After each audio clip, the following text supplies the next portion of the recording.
और समय बीतता गया और तमाम बिंदुओं पर ये सरकार फेल होती गई और इनके जो तानाशाही जो फैसले थे, जैसे इन्होंने जीएसटी लाया व्यापारियों पे दोहरी मार, इन्होंने नोटबंदी लाया बिना सोचे समझे, जैसे कि प्रधानमंत्री जी लगातार ऐसे ऐसे फैसले करते गए पूरे देश भर में जिसका जनता से कोई सरोकार नहीं था, लेकिन अपनी तानाशाही अपनी अज्ञानतावश इन्होंने ऐसे फैसले लिए जिसका भुगतान जनता को भुगतना पड़ता है। अभी जैसे कल आरबीआई ने नोटिफिकेशन जारी किया है कि जो 2000 के नोट होंगे उनको बंद किया जाएगा। तो जब 2016 में जब नोटबंदी आई थी तो आम आदमी पार्टी ने इसको लेकर के अपना पक्ष रखा था और बोला था कि नोटबंदी देश का सबसे बड़ा घोटाला है। सवाल ये उठता है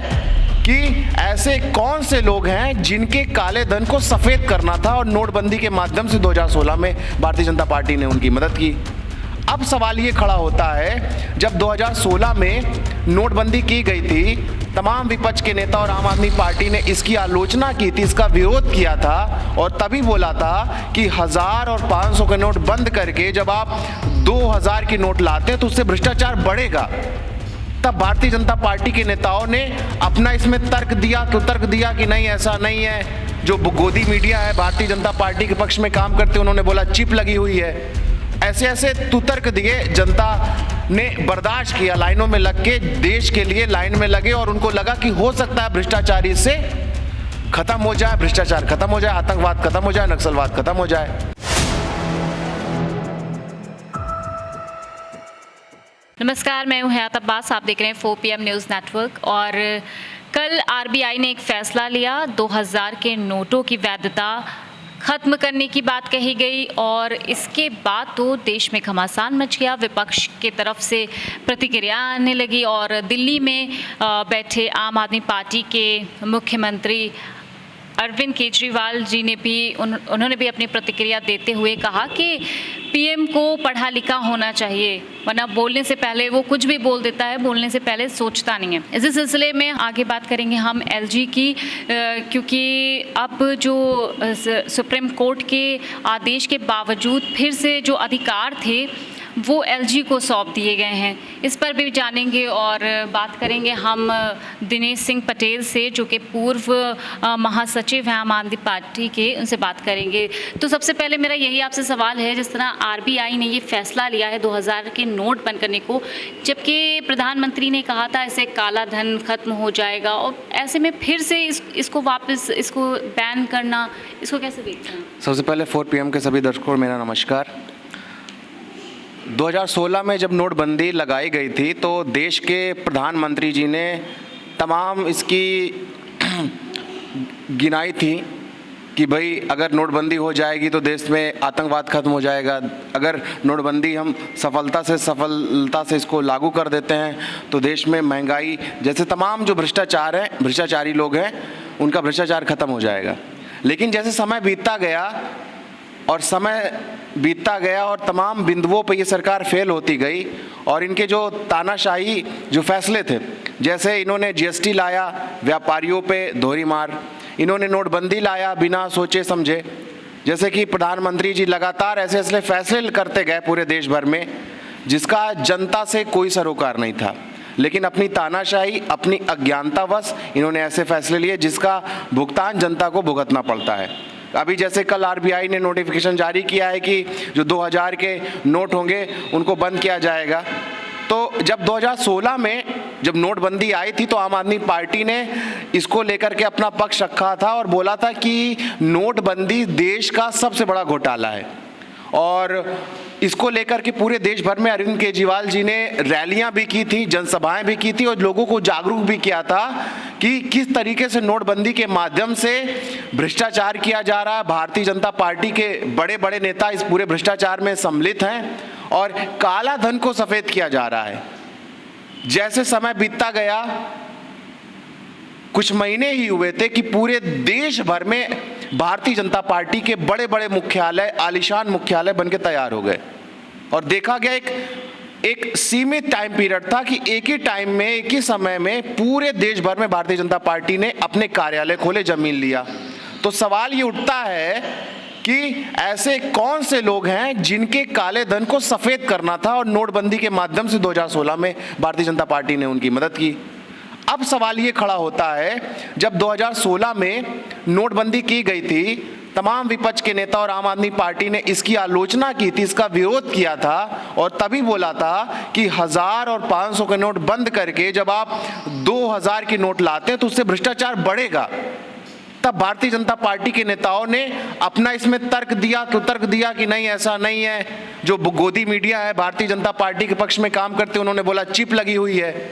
ऐसे ऐसे तुतर्क दिए, जनता ने बर्दाश्त किया, लाइनों में लग के देश के लिए लाइन में लगे और उनको लगा कि हो सकता है भ्रष्टाचार इससे खत्म हो जाए, भ्रष्टाचार खत्म हो जाए, आतंकवाद खत्म हो जाए, नक्सलवाद खत्म हो जाए।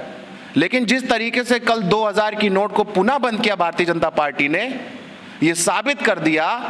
कि जैसे किसान बिल उन्हें लाया था और जब मजबूरन झुकना पड़ा साल भर बाद 600 से 700 हमारे किसान भाई शहीद हो गए और मोदी जी को ये कहना पड़ा कि हमारी तपस्या में कमी हो गई,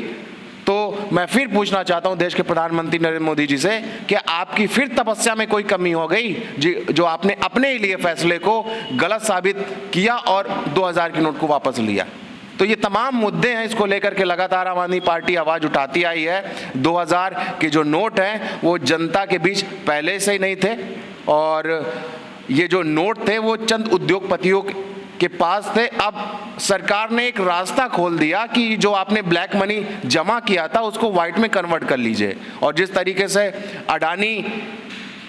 के जो कंपनियां हैं वो घाटे में जा रही हैं, शेयर मार्केट घाटे में जा रहा है, तो उसको वो बैलेंस करने के लिए उसको पुनः सुचारू रूप से चला पाएं और कंपनी को घाटे से उबार करके मुनाफे में ला पाएं, इसलिए 2000 के नोट बंद किए गए। अच्छा, एलजी और जिस तरह से दिल्ली सरकार के ऊपर ये जो फिर फैसला आया है कि अब सारे फैसले आखिर में एलजी को ही लेने पड़ेंगे अधिकार, जबकि सुप्रीम कोर्ट का जो आदेश था उसके बावजूद इस तरह का फैसला, इसको कैसे देखते हैं? देखिए, सालों से इस मुद्दे को लेकर के आम आदमी पार्टी संघर्ष कर रही थी। अगर दिल्ली का मुख्यमंत्री चुना हुआ है और वो अपने अनुसार दिल्ली के काम लोगों के लिए नहीं कर पा रहा है तो वो मुख्यमंत्री किस काम का? इसको लेकर के न्यायालय में भी संघर्ष हुआ, सड़कों पे भी संघर्ष हुआ। जब सुप्रीम कोर्ट ने आम आदमी पार्टी के पक्ष में ये फैसला दिया कि ट्रांसफर पोस्टिंग का जो डिपार्टमेंट है वो आम आदमी पार्टी के पास होगा और सारी अथॉरिटी आम आदमी पार्टी के पास होगी, तो ऐसा क्या हो गया? 2 दिन में भारतीय जनता पार्टी ने इस मुद्दे पे ऑर्डिनेंस ले आए, अध्यादेश ले आए और कानून के माध्यम से जो दिल्ली सरकार की ताकतें हैं, जो आम आदमी पार्टी के अथॉरिटी है, उसको कम करने का प्रयास किया। आम आदमी पार्टी ने पहले भी बोला था कि भारतीय जनता पार्टी एमसीडी की हार से पूरी तरह से बौखला गई है। उसके बाद दिल्ली में 3 बार जनता ने इनको नकार दिया है और दिल्ली की जो जनता है उससे ये बदला लेने के लिए अध्यादेश के माध्यम से दिल्ली के लोगों के लिए काम करने वाली सरकार को रोकने का ये अध्यादेश है और हम इसकी कड़ी निंदा करते हैं और आने वाले दिनों में जो भी कानूनी प्रक्रिया होगी उसका हम पालन करेंगे और जनता के बीच इस मुद्दे को लेके जाएंगे कि किस तरीके से लोकतंत्र का गला घोटा जा रहा है और एक चुनी हुई सरकार के काम को रोकने का प्रयास भारतीय जनता पार्टी और मोदी जी कर रहे हैं। अच्छा, जिस तरह विपक्षी ताकत एक होती नजर आ रही है, ऐसे में कर्नाटक में जब सीएम पद के लिए शपथ लेने जा रहे हैं सिद्धारमैया,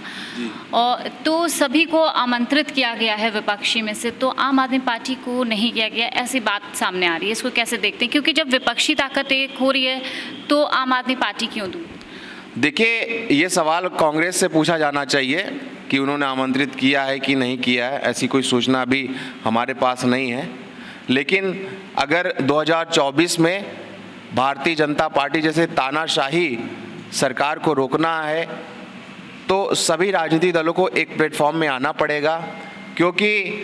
ये हर राज्य दर राज्य सरकारों को ब्लैकमेल करने का काम करते हैं, विधायकों को तोड़ने का काम करते हैं, सरकारों को गिराने का काम करते हैं। जहाँ पे ये सरकार गिरा नहीं पा रहे हैं तो एलजी के माध्यम से सरकार को काम नहीं करने दे रहे हैं। तो ये कांग्रेस को तय करना है कि 2024 का चुनाव है, मिल के हमको लड़ाई लड़नी है, तभी जा कर के